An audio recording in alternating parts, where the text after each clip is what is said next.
WEF representing Palace, so let's tell you about Palace. Rolling straight to the ceiling, crowns and crystals, top flight journeys, dishing out malice. Hold up, South London's grandest, far from bandits. Anything earned for a goal of elevation, just passing the team over here might finish out. Bright future we can't vanish. SE25 any day, that's sellers. Rev up the engines, no more reverse reactions. Fan cams, bands on stream. Share up the team, support the dream team when eagles fly, make noise and scheme. Dare to dream or dream to dare, taking a step to become supreme.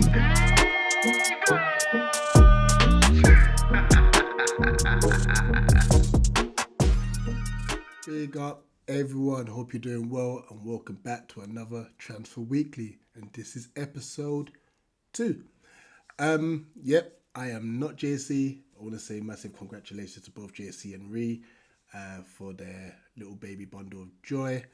Very obviously safe delivery, which was good to hear, and they're doing well. So please send your regards to both of them in the comment sections below.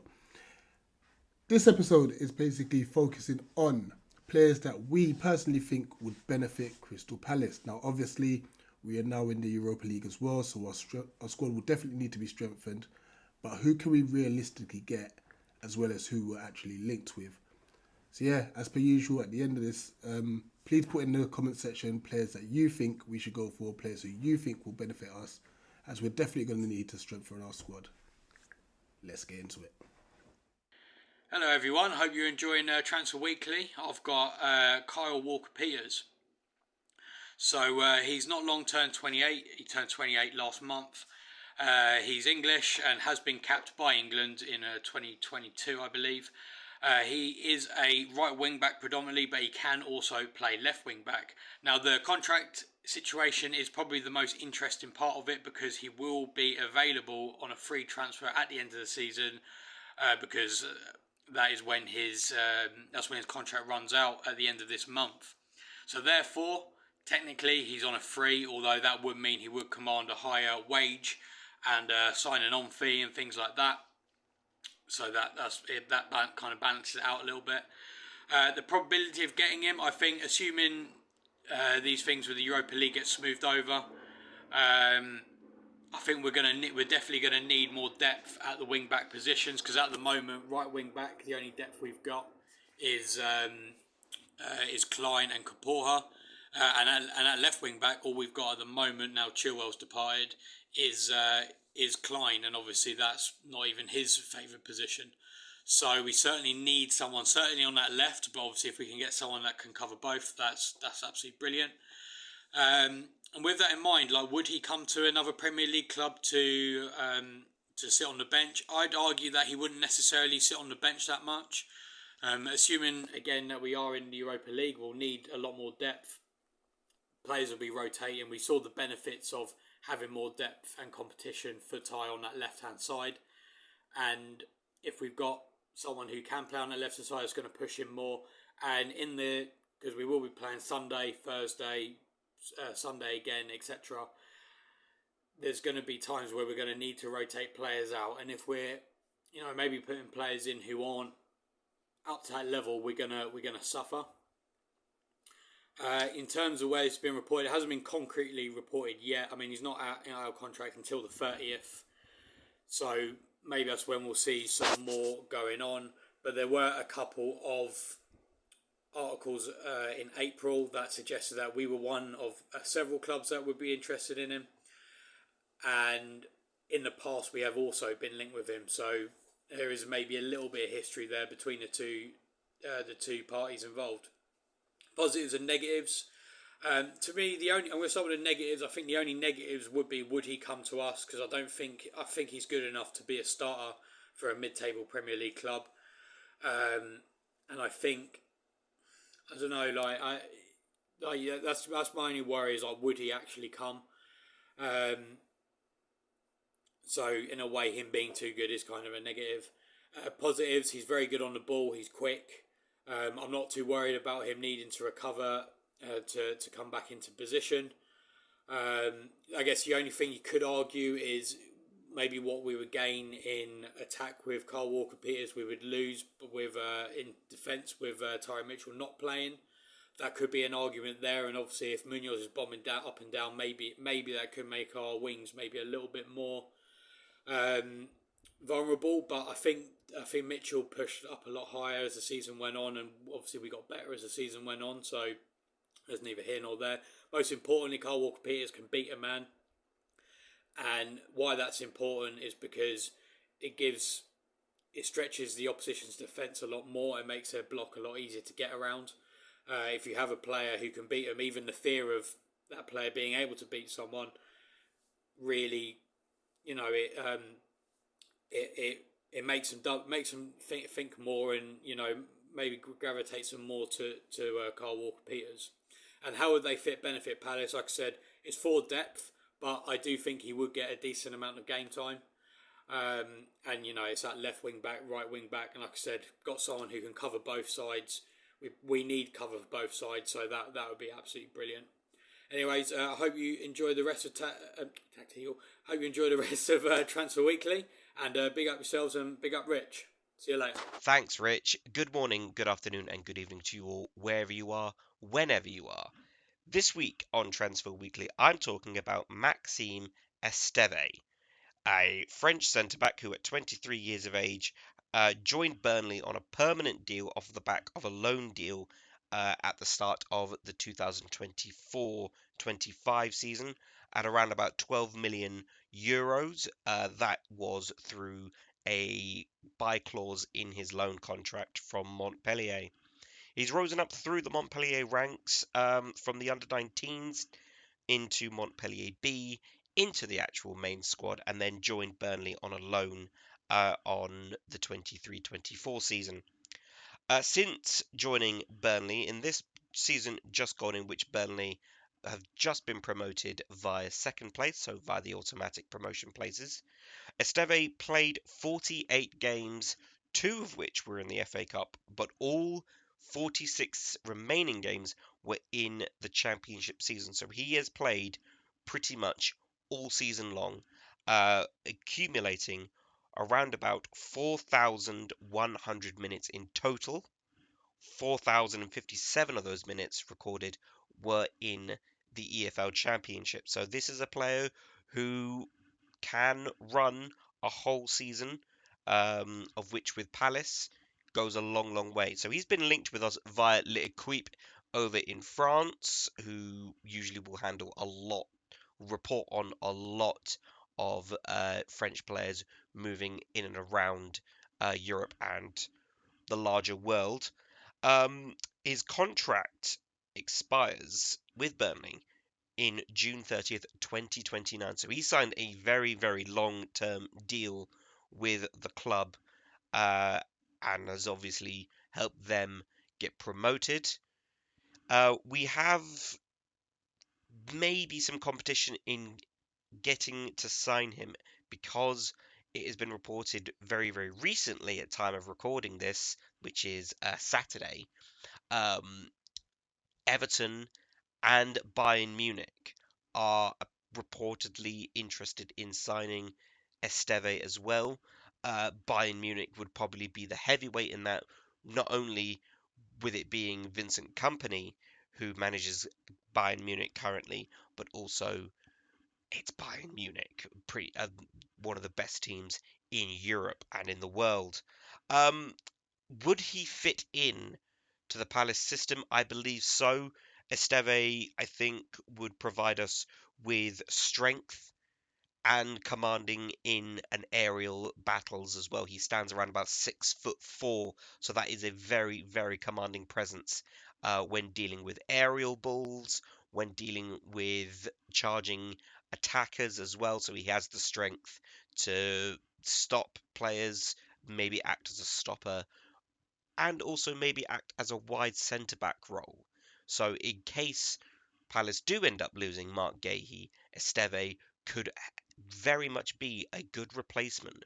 He's young as well, which goes a long, long way in Glasner's system as well, bringing up through youth players that we've seen across with Justin Devenny, Adam Wharton, players who haven't yet reached their peak yet.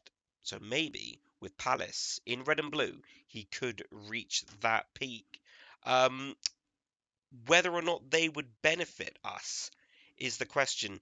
Now I've had a look on social media, and a lot of Burnley supporters have said he's one of the best centre backs that they've seen in and around their championship seasons.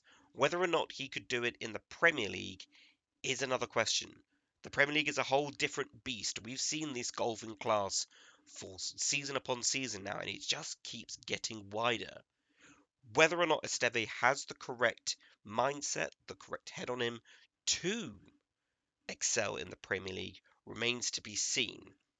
In my personal opinion, I think he could, but I don't think that this would be a straight up put him into the starting 11 kind of player.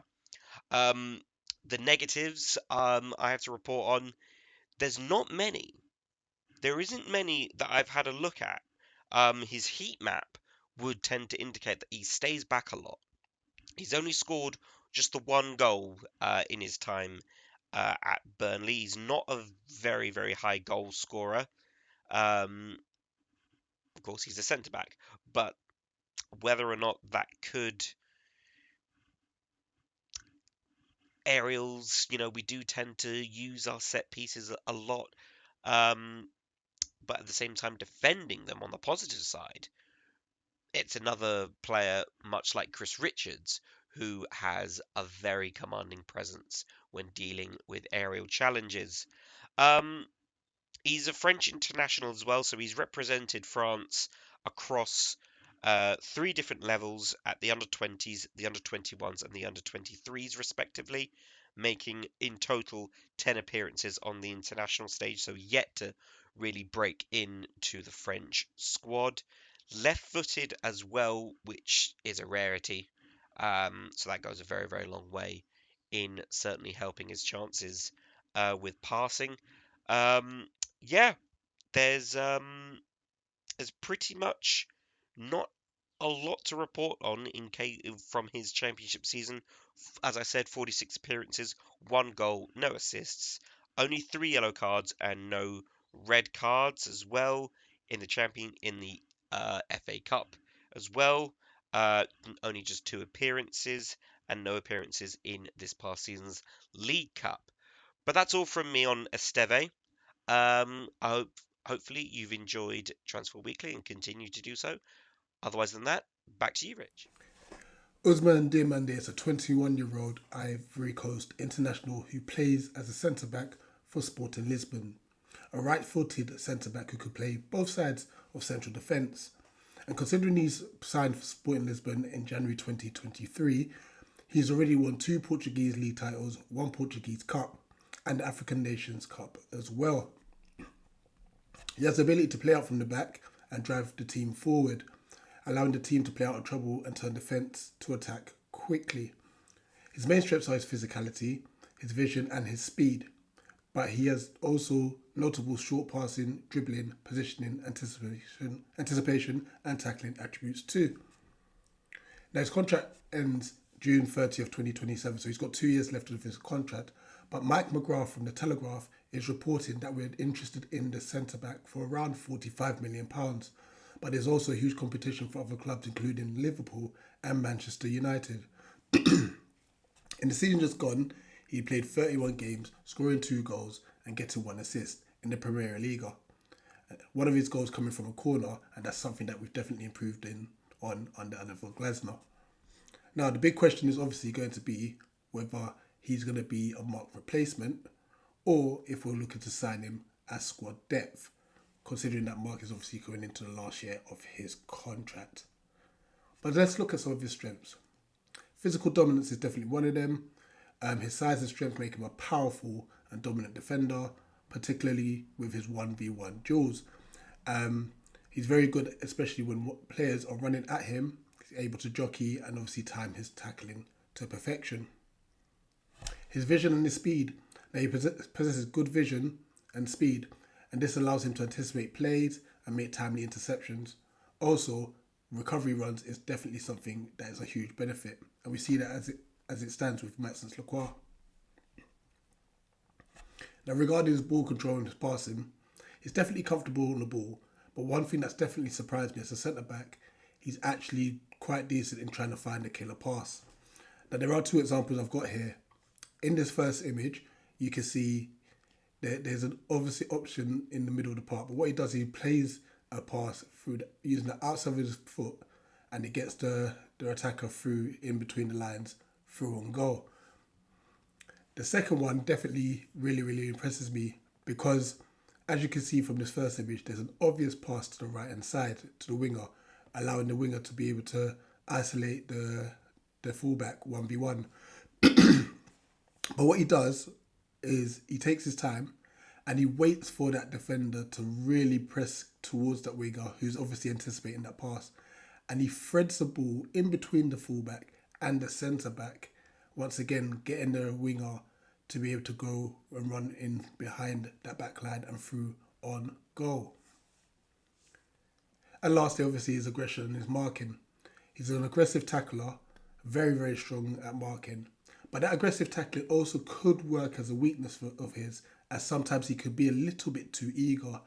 And we've seen that in the instance of Maxence Lacroix at times, this earlier on in the season, where he was a bit eager, maybe lack of communication with the defenders, and it can easily be picked off and find gaps in behind that defence. But it still doesn't discredit how much of a good defender he is. So he definitely displays attributes that are similar to Mark. Now, I would say Mark personally is definitely a better defender dribbling up from the back, but I'll say that Diomande is definitely stronger and quicker.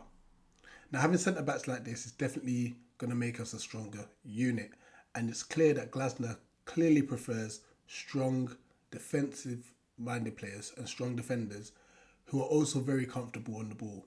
So he would definitely be a great addition. Now, with obviously European football, we need additional centre-backs, preferably two. When you think about Riyad is out until January, it leaves the only centre-back options as cover being Lerma and Nathaniel Klein. So I think definitely adding two defenders will be of a huge benefit. One at the very minimum. So hopefully, for me personally, I hope Diomande is an addition rather than Mark's replacement. But we'll have to just wait and see. Let's move on to the next player. What's going on, people? Nate here, Eagle Eyed Football, and I'm here to talk about the links to Strasbourg striker Emmanuel Emega, according to The Sun, and this all hinges on whether or not Jean-Philippe Mateta leaves Crystal Palace this summer. So, quickly, who is Emmanuel Emega? He is a 21-year-old Dutch striker who currently plays for Strasbourg in Ligue 1, the top flight of French football.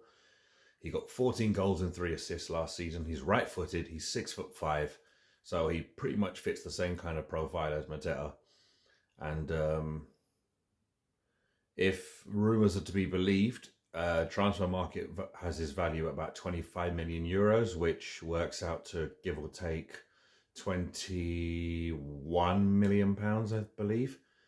So being realistic, it's a deal that obviously hinges on whether or not Mateta has any suitors that want to take him off us, and also if the player himself wants to move. Now, obviously, European football will be a much bigger help should Palace be cleared to compete in the Europa League. Obviously, we're still, as of yet, to find out what the case is with that.